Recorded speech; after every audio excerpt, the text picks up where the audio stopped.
Thanks for joining. Really appreciate you taking the time to come out this afternoon. This is one of our virtual live Boulder Startup Week sessions. And as you can tell, it's on the subject of marketing and sales. So very excited about this one. It's a very important relationship. So excited to see where things go. My name is Ben Travis. I'm this year's marketing track captain, as well as marketing manager at Bonusly here in Boulder. And as you can tell, this year's Boulder Startup Week is a little bit different than past years. We're going through a 100% digital event with a theme of service to community. And this session will also be uploaded to YouTube on the Boulder Startup Week channel sometime in the near future. And before we start, I'd like to give a quick shout out to our sponsors. So special thanks to Techstars, Honey, Name.com, Downtown Boulder Partnership, and CU for their sponsorship of Boulder Startup Week. Without them, this wouldn't be possible. And now I'd like to hand things over to, I think I'm handing it over to Katie, right? Yes. Perfect. All right, so Katie, go ahead, take it away. Alrighty.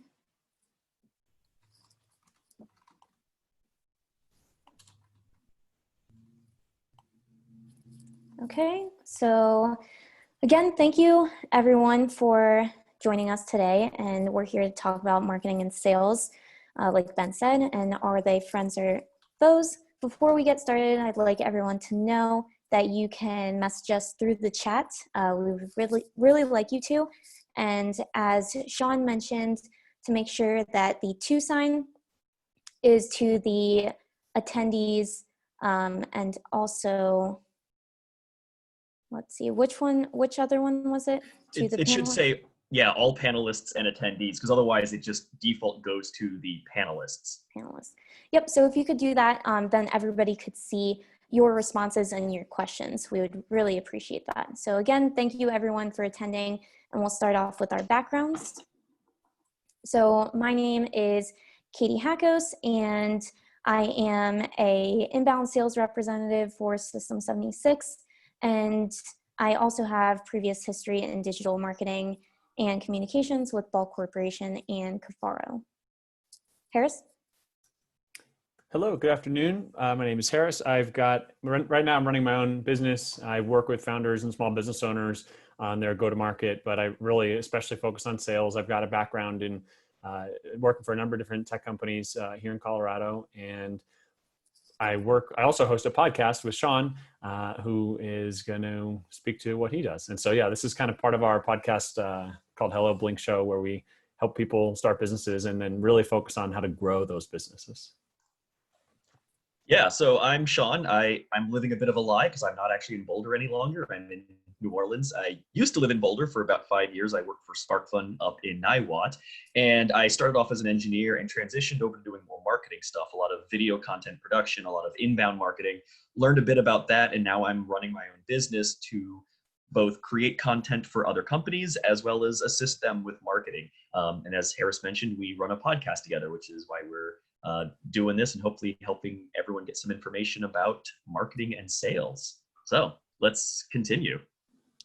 Awesome. So during this conference, we'll be talking about, Sean and Harris will actually be acting out a mock summit meeting, which will cover the company's marketing plan and followed by the sales plan. We will also look to you, the audience, in the discussion. So we're going to want a little bit of participation there, which is why we really want you to ask questions, any feedback, anything in the chat box with Zoom. So then we'll be following up with the reflection and any questions that the listeners have before coming to a close. Again, please use that Zoom chat box. That'll be huge within this presentation. So we'll start off with our company that we came up with. So we are Boulderly.io, a software as a service startup from Boulder, Colorado. Our mission is to provide industry-leading results and technologies to improve businesses around the world. Our marketing chief officer, Sean, and our director of business, Harris, will be presenting to the CEO at the summit meeting, which will be covering their 2019 division statistics, and we will start off with Sean. So once Sean is ready. Sean, you're muted. There we go. All right. Thank you so much, Kitty. I am super excited to be here at the summit meeting, presenting to you, the board, what we've been up to for the past year and what we're going forward with for the company. I want to share some things that went well, not so well, what we learned in 2019, as well as what we're planning for. So back in 2019, it took us a few months, 3 or 4 months, but we have a new homepage now, and we're super excited to announce that. It looks great, and we've had a lot of people contribute and put in 208 blog posts, which is fantastic. Because of that, we saw about a 13% increase in unique views on the website, and we got an astounding 30% increase in email newsletter signups, which is great. We're feeding that marketing funnel. You know, we're kicking into high gear with this. Katie, if you go to the next slide, please. So the other thing we've been doing is a lot of social media. This is a big area for inbound here. We put out 512 tweets with 50 Instagram posts. And, you know, we didn't do so much in LinkedIn, but we did 2 long form posts, blog posts for LinkedIn. And that's been really good. With Twitter, we've seen about 1,600 new followers, which is great. For Instagram, it's only been about 210, but that's still growing. We're still trying to figure out how to navigate Instagram. But LinkedIn, because we haven't been putting as much effort, we've only seen about 15 new followers. But, you know, Twitter's been really kicking it for us. We saw the most popular post that we saw got 32 likes and 12 shares. And, you know, we captured what we believe is the zeitgeist of this whole Twitter and social phenomenon, where we're going after these events that are happening. So, you know, we have like Dogs Day, and we've got, you know, National Donut Day. But what we found is that something like Throwback Thursday, using the right hashtag for that, we could reach a much wider audience for this. And this is really exciting for us. So if you could go to the next slide, please. But just to show you that our ads haven't been doing so well. We've been doing some paid ads for Facebook and Google, and we've only seen an increase of about 3 to 4% for both Facebook and Google ads for the click-through rates. But we did see a decrease in conversion rate. So we're not selling as much through ads anymore, which, if you go to the next slide, please, leads us to show that we're going to be, for 2020, we're going to be reducing the number of paid ads that we're doing, because we need those funds to go to other inbound strategies, which seem to be working really well for us. One of the things we want to do is this blog refresh. We've been working with some web designers to create new landing pages. We think that's going to draw and retain viewership, and hopefully lead to more conversions.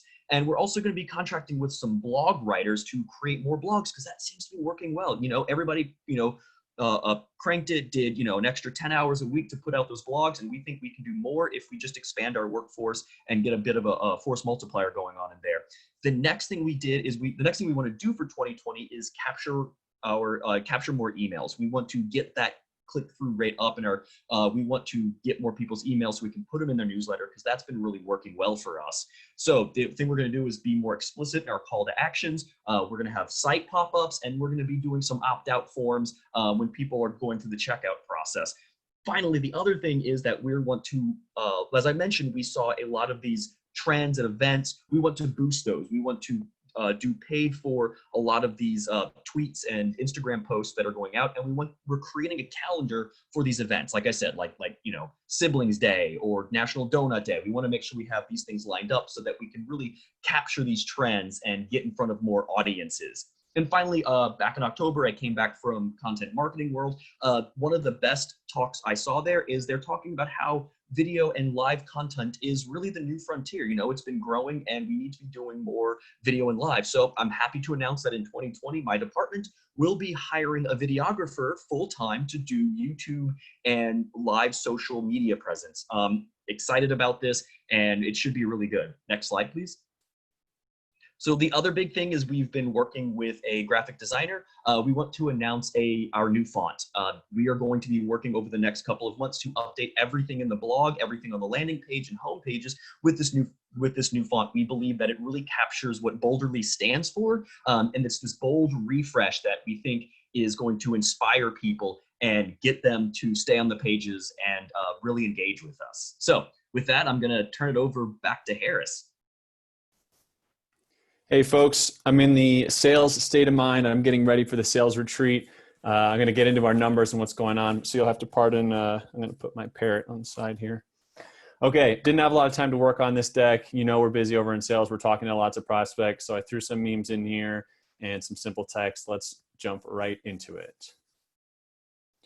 Okay, so we are staying on top of our CRM tasks. Our internal sales meetings have been great. We've got really good energy and enthusiasm from the team. Technically, while our sales have been up for the previous 6 quarters, they are down right now 15%, and we are not sure why.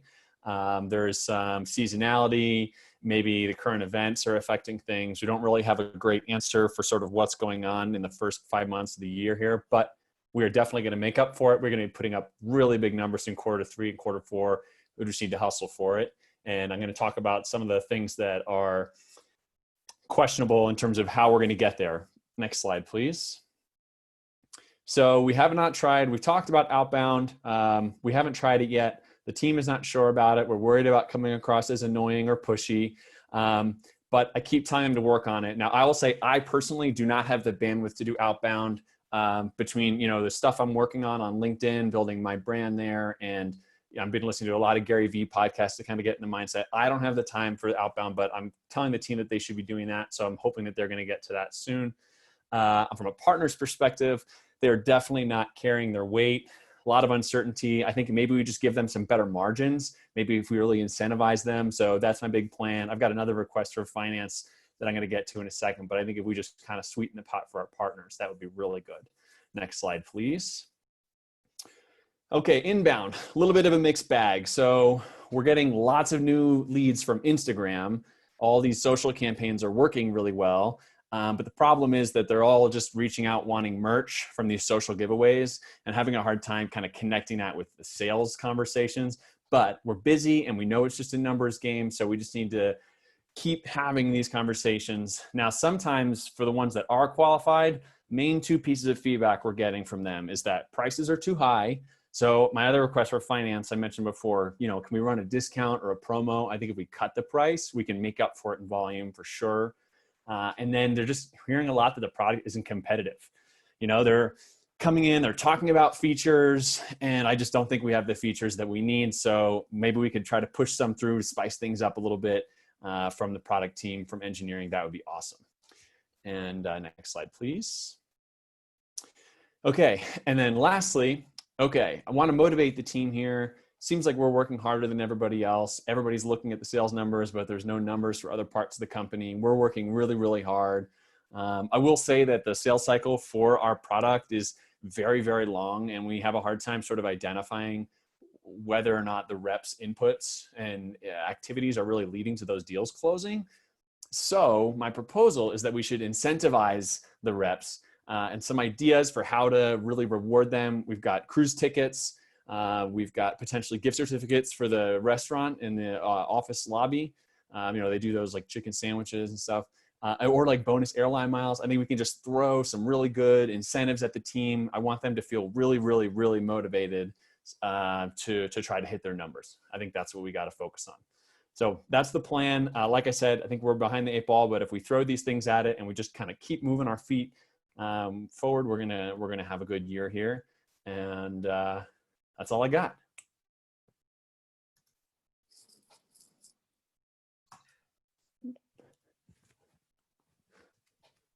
All right. So oh, go ahead. Sorry. Oh, well, I was just going to let everyone know that we'll be switching to the reflection piece, the discussion. This is where we ask you to insert your opinion on what's going on. And if you were presenting this to the CEO, and you're the CEO, then what your thoughts are here. Yeah, so as Katie said, if you could just put into the web chat what your thoughts on this. Specifically, let's start off with what you think went wrong. We're going to take about 5 to 10 minutes and go through some of these. Imagine you're the CEO and you just saw that presentation. What questions might you have for the chief marketing officer and chief of sales? And kind of things like, wait, that didn't seem right. So just type your answers into the chat. We got a first comment. Marketing KPIs have zero connection to revenue. Hey, yes. I think we're done. that was a big one. We got another one from Eric too, and I'll take this as a compliment. He said, "It's scary how well you all are doing this." Yep. Another one from Karen. Marketing doesn't seem to be getting much traction. Tactic focus. Yeah, it's. I call it a lot of fluff, right? It's a lot of marketing fluff. I'm giving you BS numbers and like, oh, we're growing percentages. Compared to what? That doesn't connect to anything. And like, how are we feeding the funnel at all? Yep, all activity. Yes, that is a very good one. Paul says all activity metrics, no impact. That is absolutely correct. It's all input based. We're spending all of our time writing blogs and how many tweets we're doing and how many likes, but it shows zero value to to making sales. There's no connection. I love what Marcy, Dr. Willard says here. Are the sales incentives going to do anything? I can't tell you how many times, and I know this is embellished. I'll just take an aside really quick. This is embellished, but literally every single one of these things are things that we've seen in practice in well-run companies, including companies that have literally raised millions of dollars, companies that are bootstrapped and profitable, and that are doing tens of millions in sales. I know that this is, when you put it all together, it makes you think like these people don't know what they're doing, but this is grounded in some real practice. And the sales incentives is a really good example of that. You know, oh, we just need to give the reps more bonuses or higher commissions. And it's like, but are the reps, is that what's closing deals, or is actually marketing closing the deals? And the reps are really more service oriented, answering little questions and things like that. That's a really good point. It all sounds like bananas to me. Yeah. I love it. I will point out one of my favorite things. One of my pet peeves is what I call conference brain. And I slid that one in just to see if anybody would catch it. I'm sure we've all had a manager, a coworker, and I've been guilty of this as well, is you go to a conference, you see a great talk, it's inspiring, you come back and you tell your team, we're going to be doing this. I saw this at a conference, and you don't get real buy-in from the team. So you try it for like a week and then it just kind of fizzles. So even if the thing might have worked, you don't really get buy-in. So it just becomes this like, oh, everybody stop what you're doing, let's go do this. And you just waste a whole bunch of time. Karen, costumes rocked. Thank you very much. Appreciate that. Where is the strategy? Yeah, there's zero strategy for this. There's no strategy. It's just like, we've been trying stuff and seeing if it works. I got another sales one for you, Harris. Oh yeah. Yep. Even a very motivated rep won't get anywhere. Definitely. And, I'll say, and we'll speak to this more soon, but I'll just say, the sales is very challenging. And I think really high performing salespeople, they vote with their feet. They will go in the medium term to an organization where they feel like they're being rewarded for the activity. So, in the short term, it can be really, really easy potentially to like pull a fast one on your sales reps by changing comp structures and things like that. But if they really are doing the things that are going to close deals, I guarantee you another organization is going to pluck them up because it's really hard to, it can be really hard, especially when you're creating a new category, when you're solving a problem maybe that people don't know they have. And I think a lot of tech companies are doing that. It can require a lot of discipline and a lot of creativity for a rep to really do that job. And you can't just sort of say, oh, well, we'll do it all in incentives. We don't want to put any skin in the game. We don't want to like support them with a good strategy or maybe, a good process from marketing besides more leads from Instagram. Yeah. I've got one from Sam here. Does any of that fluff ever tie into actual revenue? That is the big thing, right? That's the big question. And if you can show it, that's great. That's usually what shareholders want to see. I will say that sometimes it's difficult. If you say somebody watched a YouTube video we made, how can you show that turned into a sale? And you can put tracking codes. So the idea is you want to connect that as much as possible. So really, if you're producing content, you want to be using like Google Analytics and other platforms to make campaigns so that you can insert tracking codes to make sure, oh, these people are clicking through this article and coming down and signing up for an email. And then these emails we send out are people are clicking through products or whatever it might be. So really leverage your tracking codes. That's huge. I have trouble connecting YouTube to something to say like, oh, somebody watched a YouTube video, they subscribed, and then later saw something came to our site and it looks like organic search. So sometimes it's difficult, but leverage the tools you have that you can possibly try to connect, like you said, fluff into actual revenue. Another one is testing. Yeah, some really good ones about testing, adjusting. Customers' feedback's not included. Another one about customers. Do customer experience surveys represent the sales connections? big disconnect between the content and the tone of both sections. Where's the flow? It's very apparent these teams don't talk much. And I So, will say, go ahead, Sean. Yeah. oh, I was going to go back to Karen's question, Karen's point about hypothesis and testing.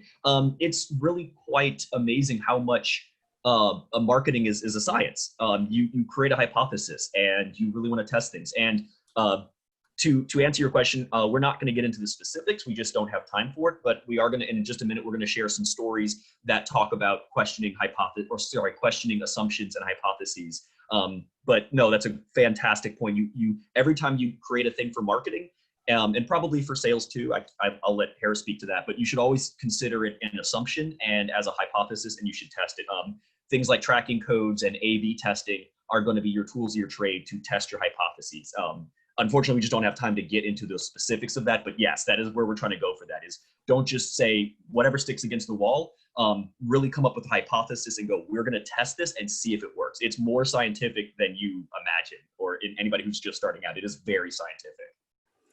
Okay, and before we jump into the next section, the point that Ben dropped here in the chat, big disconnect between the tone and the content. Where's the flow? It's apparent these teams don't talk. So if you don't mind making sure that your chat box is checked to panelists, all panelists and attendees.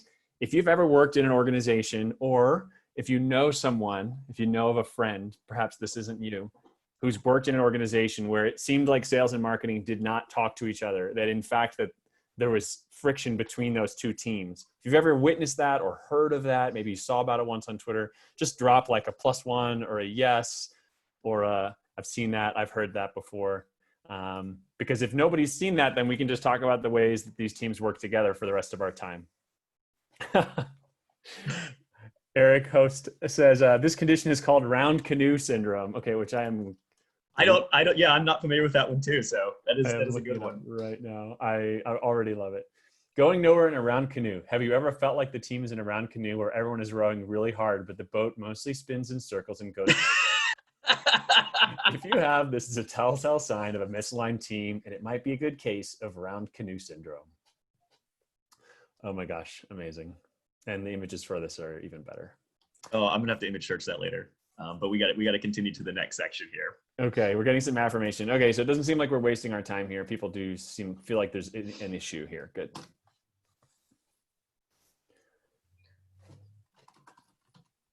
All right, so Katie, if you could bring up the slides again. Yep. So I think everybody was very successful in hitting on, hey, what was the problem with just marketing in general? And there was a disconnect. There's no basis. It's a lot of input-based metrics, not really showing value. And how are you generating revenue from any of this? Something else that comes up a lot of times is marketing won't consider who their audience is. They just go for most views, most likes, and it's a very tempting metric to look at. But if you're not going after the correct audience or audiences, and you do that through creating a persona, this persona becomes a hypothesis, and then you test whether that type of person is engaging with you through things like A/B testing. You can pull demographics if you're running like certain paid ads. Like I said, this is a very broad overview, but if you're not familiar with those, I recommend looking those up. But that's how you test your hypotheses. And a persona is just a hypothesis. Like this person, we think this type of person, women between the ages of 30 and 40, who are in the workforce and with this kind of job, we think they're going to be most engaged with our product. And that's a hypothesis. And you really want to test that hypothesis because that's who you're going to be marketing towards, because you think that type of person is going to buy our product. You might be right, in which case, hey, go full in all ads to that type of person. You've got the demographic. Otherwise, you need to redo your hypothesis. And that happens. Approach marketing from a scientific mindset of we don't know, and we have to question all of our assumptions. So understand who your audience is can take a lot of time and a lot of effort into researching, surveys, A/B testing, running profiles on things like your Facebook ads, just to try to do different targeted ads, and you can narrow down who's really engaging with your stuff. The other thing is, I forget who it was, somebody brought it up, that there was no real KPI. There's no key performance indicators or your metrics that even relate to, say, like this funnel, right? I saw like a 13% growth of what? I had nothing, and it showed no value in how we're moving people through this funnel, ultimately to get them to closing the deal whether that is they buy right away, whatever this product might be, or we hand them off to the sales team that they can further that relationship and hopefully move to a close. There was no connection there. There was zero. And the other thing is this idea called bike shedding, right? I like these terminologies, and this is one I learned from at SparkFun. And Nate at SparkFun loved the term bike shedding, and it's a very good point. We could spend all of our time, say me and my significant other, we're trying to build a bike shed out back to hold our bikes, and we say we spend 3 weeks arguing about the color that we need to paint this bike shed. Those are 3 weeks that we've lost by not building a bike shed of any color because we are no longer getting the value of housing our bikes. So bike shedding is really arguing about superfluous things that don't matter. So how important is font? I mean, font can make or break a site for sure, but if something's good enough, is that really what you need to be spending your time, money, and valuable resources on, especially if you're a small company strapped for cash and time, right? We're going to hire a graphic designer to change the font when it's really not that much different. If it's a big change, it might be worthwhile if you can show that. And once again, it's a hypothesis. So yeah, yeah. Marcy points out that the font's not really different. I have to give all the credit to Harris for making that font. Not making the font, but just pulling it in. It was supposed to be very, very minor. It's like, it's just bolded. And it's just like exciting new marketing thing. You're like, it's basically the same font. It does the same thing. So yeah, ask yourself, how important are the things we're spending our time on? And remember, everything in marketing is a hypothesis. It's an assumption that needs to be questioned. Sometimes you can get real hard data on it and sometimes not. So just be aware of that. Katie, could you go to next slide, please?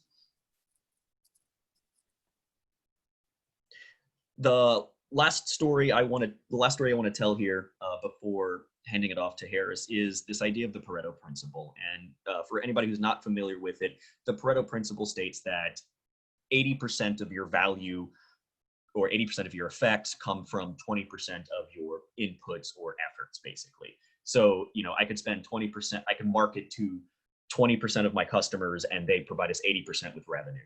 That's kind of the idea of the Pareto principle applied to marketing and sales. And I'll tell you a story about where I used to work. And that was, for the longest time, we assumed that we were selling things to the maker, the hobbyist market, and it was assumed that it was just individuals who were coming to the site and buying stuff, which was a fantastic thing to do. And all of our marketing material appealed to those people. So I realized that this was an assumption. We actually didn't have hard data. Because I started hearing these stories about, hey, there's a lot of businesses that buy from us. I'm like, okay, are we a business to consumer company or are we really business to business? And that might change how we interact with customers and how we market to them. So I go to the finance people and I say, hey, can you pull me a list of everybody from 2017 who bought from us? And I want you to list out their names or blank them out. I don't really care. I don't need to see who they are. How much they spent with us in that year, in 2017, and if they filled out the company field when they were buying with us. Now, once again, it's a bit of a faulty assumption. Somebody may not fill out that field, but it's something to go on, some way to get data and say, hey, are the people buying from us buying for businesses, for their work, for their professional job, or are they buying this for a hobby for themselves personally? Because we'd always assumed it was personal, like hobbyists buying this stuff. And what I found was that about 20, 30-ish% of the people filled out the company field. Okay, so about 30-ish% of we were selling to businesses, a number of people. Oh, okay, that makes sense. And then I said, okay, let's run those numbers again, but look at the amount of money coming in from customers versus, B2C type sales versus B2B. These people are buying for businesses. What I found is that even though it was a smaller percentage of people, that those people spent the majority of money during 2017. Our revenue came from, 60% of our revenue came from businesses. And then you wonder, like, wait, are we a B2C company or are we really a B2B company if we're making most of our money from other businesses, even if it's less people? So be aware of those kinds of assumptions, right? Like, oh, we're a B2C company. Well, are you? Are you really a B2C company if most of your money's coming from other businesses? And maybe making content for consumers helps that business side. So understand that relationship, but just really think about who you are and who you're selling to, and that funnel. Think about that funnel, right? Who's coming through that funnel, and are we selling mostly to consumers? Are we selling most to businesses? What do these personas look like? Once again, don't have time to get into personas and how to develop them, but just so you start to understand that everything in marketing is an assumption, and you need to be questioning those and looking at the data to prove one way or another and redoing your hypotheses over and over again. So I'll turn it over to Harris to finish up with the sales side. Okay. Buried the lead. Sales are down by a lot. It's the most important thing that came up in the sales section. Sales are down 50% year over year. So there is especially in smaller businesses, startups and smaller teams, there's obviously a vested interest. Whoever's in charge of sales, it reflects how good of a job they're doing. And they're not going to be necessarily incentivized to say if things aren't going particularly well. And then as you saw in basically the rest of the remarks, if things aren't going well, they're going to spend a lot of time pointing fingers at other people and why things aren't going well. Lots of excuses, lots of reasons why sales isn't performing. And the thing is, like, many of those things may be true. There may be legitimate arguments for those things, but ultimately what you want to see in a sales leader is someone who's going to be clear-eyed about what's going on and take ownership of that problem and help you define the metrics that can lead to more sales. So when they say our sales are down and we don't know why, that's really bad, right? Is it that we're not closing deals? Is it that deals are taking longer than expected? And so if the team isn't using a CRM or something like that, project management software, something, you can start with a spreadsheet. Personally, I recommend using a CRM. There's free ones. If it's a bootstrap company and you've got like a home built system and it doesn't have CRM capabilities yet, trying to figure out ways to build it in features, or just letting sales operate on their own in a separate system for a little while. There needs to be some technology that they're using to calculate their efforts of their work. If you're just talking about the sales numbers for the month or your sales numbers for the day, and you're not talking about the things that are happening above that, numbers of deals, close ratio, average deal size, and if everybody on the team isn't familiar with that, if circumstances change, on the downside, you could not know why, or if they're changing on the upside and you don't know why, that's just as bad. If you had a good month and you cannot explain in numbers what is driving that better performance, you're just getting lucky. And that leads, that ties in with us saying nothing substantive, lots of hand waving just in general about sort of what's going on. Most important next point is being disjointed with marketing, right? So in most organizations that I've been a part of, people view sales as not their problem. Say, well, that's for the salespeople to worry about. That's for, I don't know, Katie talks to the customers. She's got to close those deals. Not my problem.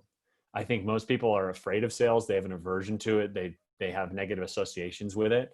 And the biggest thing is that sales is everyone's problem. And so if you at the top as a founder, or if you're a leader within an organization and you're not creating a culture where everyone feels bought into what's happening in the sales side of the business, you are not helping that build a culture that's going to help the company grow in the long run. I don't mean getting everybody obsessed over the numbers. And I realize that sales will care more about it than other people, but people need to understand what it is that the sales team is thinking about, how they're thinking about it. Marketing needs to know what the sales numbers are. And there are many marketers who will intentionally avoid that. They will not want access to the system. They will not want access to the reports. They will say, I just want to focus on the brand or the creative or, press or social or whatever it is that I'm doing to kind of get the word out. In a small organization, you cannot afford to think that way. You need to think that sales is your problem. And if you have a marketer within your team who's thinking that way, they need to expand their worldview, because ultimately marketing should be driving sales. And Marcy really nailed this on the incentivizing reps question. So as a general heuristic that I find helpful, if the reps' efforts are meaningful in their hitting of their goals, then they should be incentivized more, because it makes a difference what they're doing, right? So you have a direct incentive for effort if there's like a quick close. So let's say it's somebody who's like a taco cart and they're selling tacos like outside of Coors Field.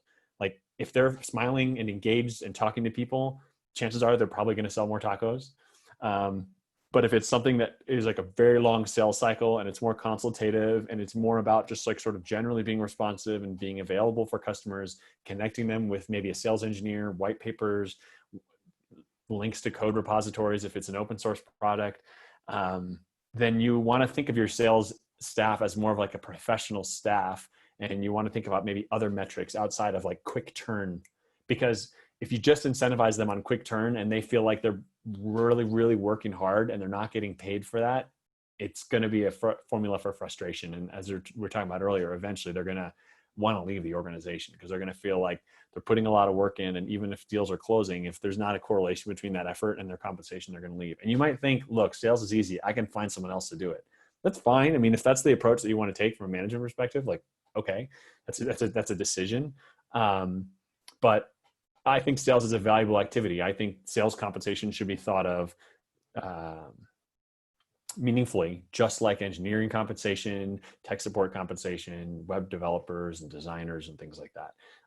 Too often I've seen sales being seen as, look, let's just sort of try to put a carrot in front of them, and then let's not give away the farm by incentivizing them too much. And I don't think that quite gives the respect fully to how hard sales can be.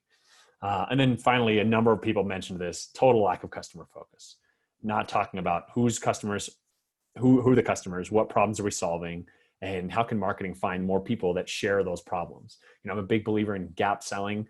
It's an approach basically to sales where you identify where the customer is today, the future state that you can help them get into, and sort of problem solve the bridge from here to there, how your product helps get them to that future state. But you have to be selling with empathy. You have to be asking questions. You have to understand your customer space really well in order to do that effectively.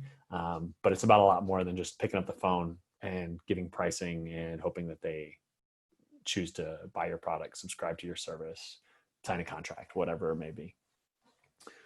And the next slide is just going to be talking about the prisoner's dilemma real quick.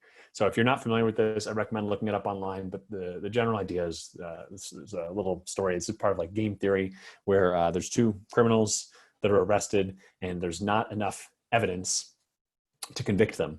But there is a lesser charge. So they committed it, whatever. They robbed a bank and they stole a police car. They did two things, right? There's not enough evidence to convict them of one, but you can convict them of the other, the lesser crime. And so the question is, like, will they collaborate? So if prisoner A and prisoner B, the question is, like, will they remain silent? Will they not narc, right? Will they not report what happened, or will they confess? And they're both being pressured to confess. If individually they confess, they'll get a lighter term. But if they both confess, then they both get a heavier term because they've both been now convicted of the greater charge, the larger crime. But if they both stay silent, then neither will get convicted and they will be on the lighter charge, the lighter crime.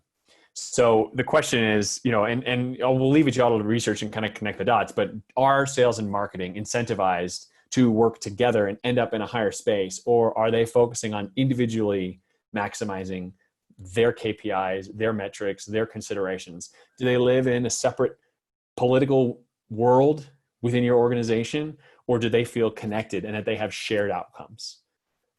That is really the thing to think about. And we were going to handle this a little bit differently in person. We decided to make this kind of more of a simulation. But look up Prisoner's Dilemma and think about really structurally, what are the incentives? What's the culture within your organizations for each of those departments? And with that, I'm going to stop talking and we'll let Katie jump to the next slide. I'll let Sean tell you all a little bit more about the show and go from there. Yeah. So thanks, Harris. That was a great overview of what the sales side did incorrectly and how they could improve as well. So if you're not familiar, Harris and I run a podcast called Hello Blink Show. We are on helloblinkShow.com, and you can find us on Twitter, Instagram, and we've got a newsletter. We kind of talk about this, right? I was listening to this, and this is almost kind of how the podcast sounds.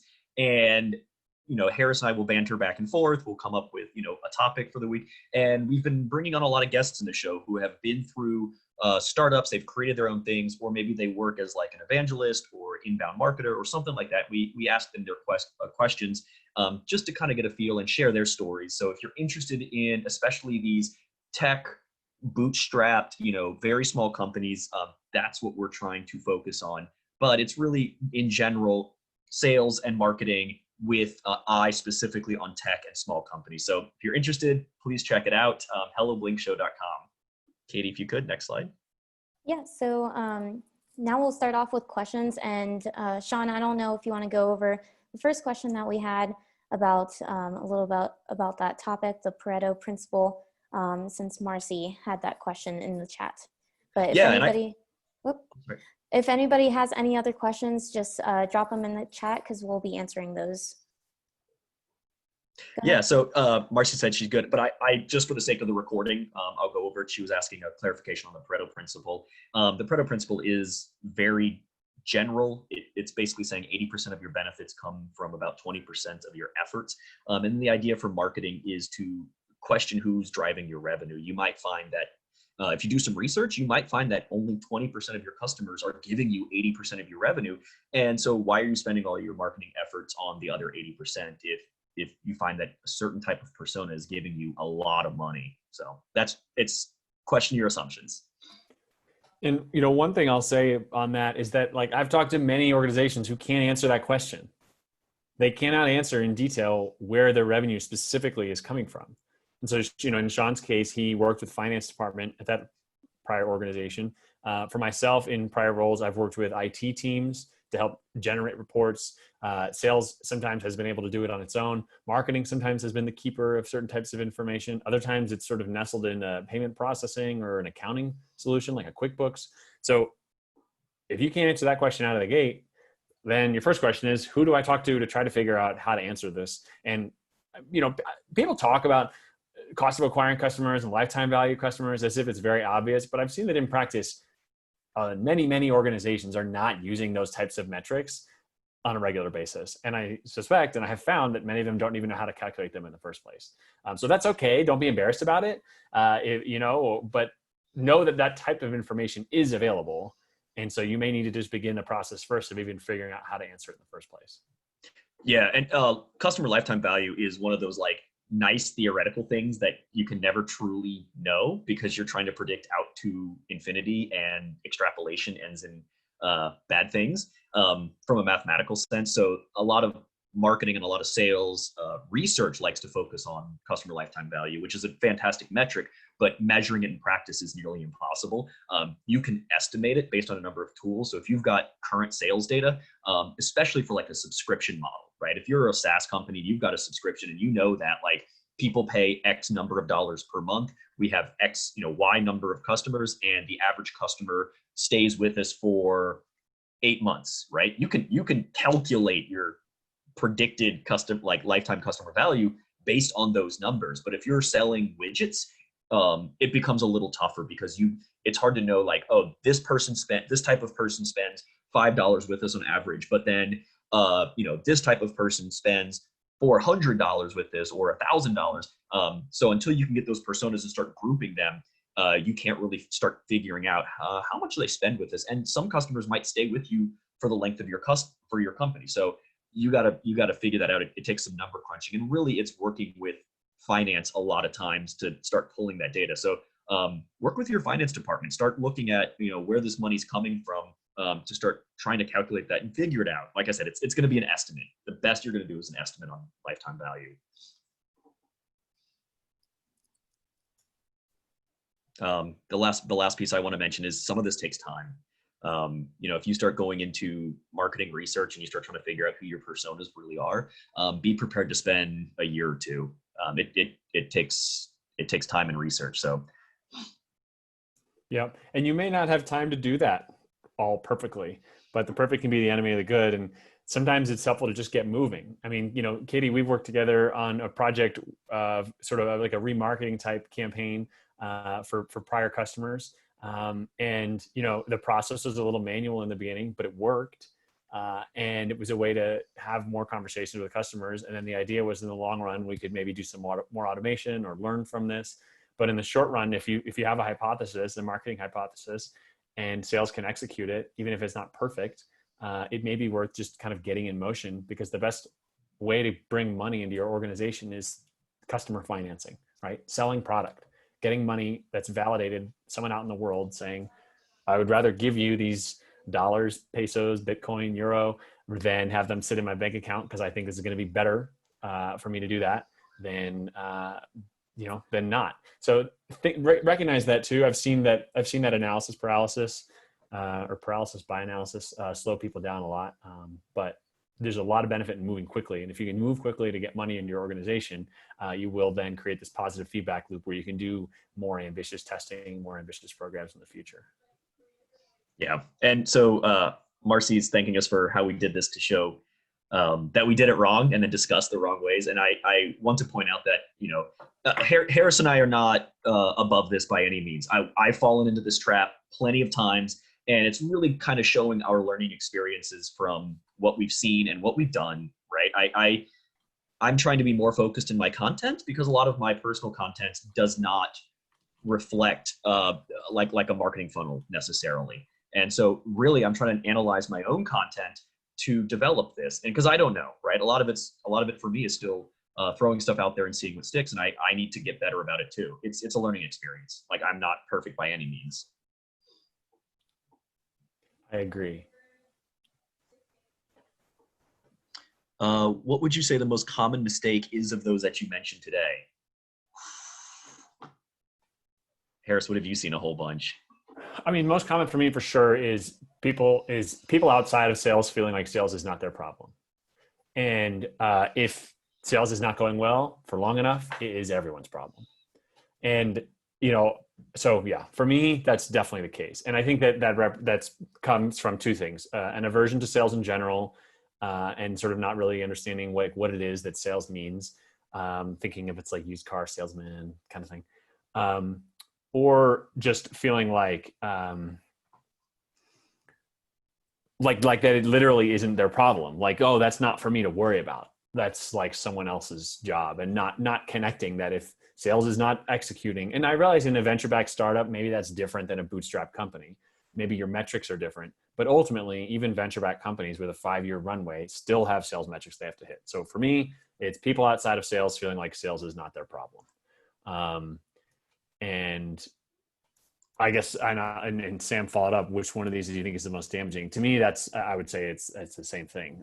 But from a sales perspective, people dropping the ball. I would say for sales people, it's being too myopic and allowing the daily sales goal or weekly or monthly sales goals and quotas to prevent them from building the structure that will help the sales organization scale when things are going well, especially.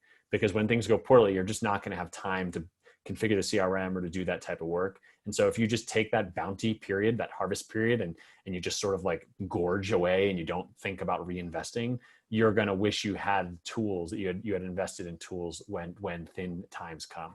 So that would be, I think, the sales mistake, that the mistake salespeople make that's the most costly. And so for marketing, the most common one I think is focusing too much on your inputs. I see a lot of, we made this many videos, we made this many blog posts, and really missing that connection to who your audience is and who you're trying to sell to ultimately, and how that relates to revenue generated. The most costly, the biggest mistake probably is I would say bike shedding. Just focusing a ton of effort on something that is super superfluous and just doesn't matter. I see that a lot in marketing, because a lot of marketers are like, I want this to look good. And I get it. I spend a lot of time on trying to make things look good, and I can fall into that same trap. And you have to really ask yourself, do our customers or potential customers really care? And it might be no.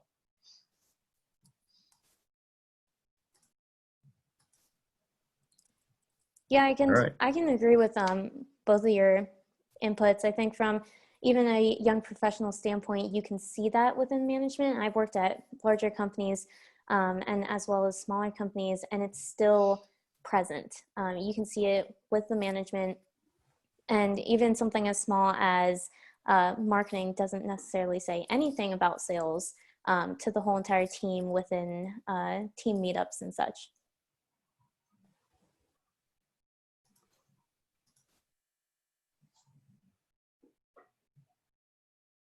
We're just reading the questions here. So yeah, that just touch on Katie's point. If you're having a marketing meeting, marketing stand-ups, and like the number, what the sales numbers are, or the number of qualified leads, if that never comes up, that's like your first indicator, right? That's the kind of canary in the coal mine. If it's all the internal marketing stuff, then maybe it's worth having a conversation with the sales team. And this is from Paul Collins. Really interesting question. Given misalignment, why don't you think we see more CRO? I think that's Chief Revenue Officer roles within the enterprise. And so, Paul, I'm going to ask you to clarify if you can. Do you mean within larger organizations, like within enterprise businesses, like, I don't know, let's just say 500 or 1,000 employees up? I know it could be like 100,000 employees, but, and assuming that you do mean bigger organizations, I mean, I think that ultimately executives take ownership of sales in larger organizations. And I think it happens in smaller organizations too. I think it's in this middle bridge period where they think like, oh, we can have a sales manager or a VP of sales worry about this. But I think ultimately when you talk about much bigger organizations, the CEO recognizes that sales is the health of this entity. And if we can't, and so they kind of take more. But yeah, he says if sales and revenue is the lifeblood, why don't earlier stage companies invest in that earlier? Yeah, I think that the founders and early team, they get kind of like tired of it, or they think they can have like a manager level type person take care of it. And that is often the case. But that person will at some point hit a ceiling. And that's where I think that's the question of whether a company can get above 25 million in revenue or something like that, 50 million, and break out to being $100 million plus company. I think a lot of them stall out and they try shuffling different management level people or shuffling different ad agencies, maybe thinking it's the product refresh that's required. Yeah, I think that's my initial answer. That's a very good question. It's hard to answer on the fly. That's my initial thought. Yeah, I wish I had an answer for that one too. I mean, maybe we should see more. I don't know. I think some of that might also relate to past and current startup trends of being investor backed, where finding managing revenue isn't as important as growing an audience base. So my prediction, I can't point to any causal indicators for why that might be the case, but it's a good point. Yeah, I mean, if you look at Indie VC, is a very interesting group, and there's this concept called like unicorns, which is like bootstrap profitable technology companies. I think there's a lot more focus. You know, the high profile stories of like WeWork and Uber, I think are starting to get people thinking a lot more about cash flow and like real hard sales numbers. So I think there may be a cultural shift in this direction where people are recognizing being profitable is maybe more important, even if you're venture backed. Maybe it's not just about growing your average, monthly average users and things like that. All right, so I think we're up at the end of the hour here, so we should probably wrap it up. Hello, Ben. I just want to thank everybody. Ben is stealing the mic back. He is, but thank you all for participating and joining us today. Yeah, this was awesome. Thank you all so much for taking the time to do this. I know that all the speakers coming to Boulder Startup Week are taking time out of their weeks to share with the community. And I think that's what makes this community so special. So really appreciate you all taking the time to do this. I know that as you were talking, I was going through all of these situations in my head and having flashbacks and getting terrorized. So thank you for that. And always helpful to think about ways that we can make a bigger impact together.